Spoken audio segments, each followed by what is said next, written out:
മരണത്തോളം സത്യമായ മറ്റൊന്നുണ്ടെങ്കിൽ അതൊരു മനുഷ്യനോട് പ്രണയം തോന്നുന്ന കാലവും ആ പ്രണയത്തിന്റെ മരണത്തോടെ ഹൃദയം മുറിയുന്ന കാലവുമാണ്.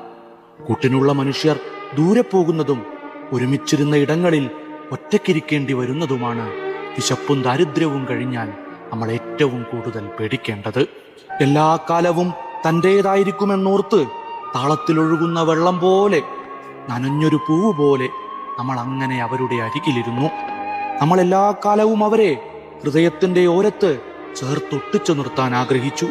പക്ഷേ കാന്തത്തിന്റെ വിപരീത വശങ്ങൾ പോലെ ഒരിക്കലും അകലാനോ അടുക്കാനോ കഴിയാത്തൊരു കാലം നമ്മെ കാത്തു നിൽക്കുന്നുണ്ടെന്നവർ സ്വപ്നത്തിൽ പോലും കരുതി കാണില്ല. ഒടുവിൽ തമ്മിലെ ദൂരത്തിന്റെ അങ്ങേയറ്റത്തെ മഴയത്ത് അയാളെ ഓർത്ത് നമ്മൾ കുടയില്ലാതെ നനയാൻ നിൽക്കും. പ്രിയപ്പെട്ട മനുഷ്യരെ, കൂട്ടിനുള്ള മനുഷ്യർ ദൂരെ പോകുന്നതും